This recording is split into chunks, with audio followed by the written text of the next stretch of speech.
Sementara itu sejumlah rumah rusak parah akibat terjangan angin puting beliung di Kabupaten Gorontalo. Ya, angin berputar kencang dan mulai memporak-porandakan permukiman, menimbulkan kepanikan warga.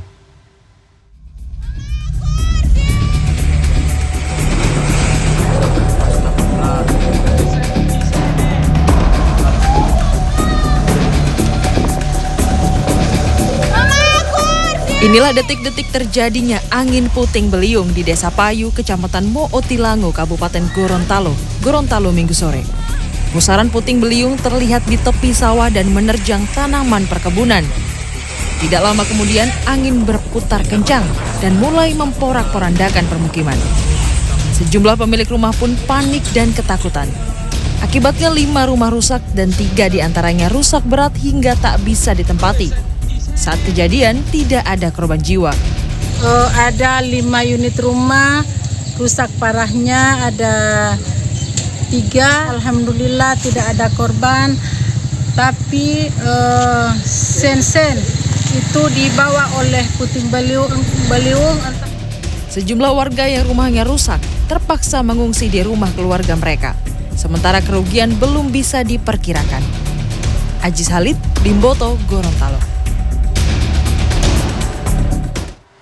Tak tahan dengan bau limbah yang menyengat di aliran sungai Cikembang, puluhan warga desa Kembang Kuning, Jatiluhur, Purwakarta nekat menghadang belasan bus pabrik bermuatan karyawan yang hendak masuk kerja. Dan setelah diprotes sejak Sabtu malam, perwakilan pihak pabrik Indorama akhirnya mengakui jika bau limbah itu bersumber dari pabriknya.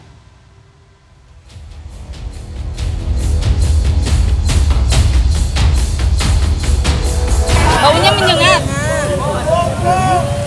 sampai ke hidung. Jadi kalau narik napas itu sesak. Tidak tahan mencium bau menyengat dari limbah yang diduga berasal dari pabrik PT Indorama, warga desa Kembang Kuning, Kecamatan Jatiluhur, Kabupaten Purwakarta, Jawa Barat menggelar aksi protes sejak Sabtu malam. Warga menghadang bus yang mengangkut karyawan ke pabrik itu. Bus itu diberhentikan dan dipaksa parkir di pinggir jalan. Sedangkan karyawan yang ada di bus itu tidak boleh berjalan atau melanjutkan perjalanan menuju pabrik meski akan bekerja. Menurut Kepala Desa Kembang Kuning, bau ini sudah 4 kali tercium dalam kurun waktu 2 bulan terakhir. Ini bukan aksi, sebenarnya spontanitas. Karena timbul bau dari kemarin disinyalir atau diduga dari PT Indorama melalui Sungai Cikembang dalam jarak waktu 2 bulanan ya, sudah kali keempat ini bau ditimbulkan bau ini.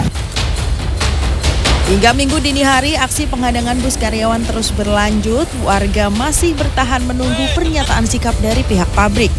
Akhirnya Humas PT Indorama Endang menemui warga. Ia mengakui jika bau limbah yang selama ini dikeluhkan warga bersumber dari pabriknya. Pihak Indorama menduga ada kebocoran dari pipa limbah, namun harus dilakukan pemeriksaan lebih lanjut. Kalau membuang sih enggak kayaknya, karena kan kita punya IPAL, punya izin-izin itu ya. Mungkin ada kebocoran atau ada di luar gitu ya. Mungkin ada bekas-bekas itu yang ini, rekam limbah. Itu bagian teknis ya. Pihak pabrik, pemerintah desa, aparat TNI, Polri bersama warga melakukan pertemuan di aula kantor desa Kembang Kuning. Warga berharap agar pihak pabrik bisa lebih menjaga lingkungan agar tidak menimbulkan dampak yang membahayakan bagi masyarakat. Tim Liputan CNN Indonesia.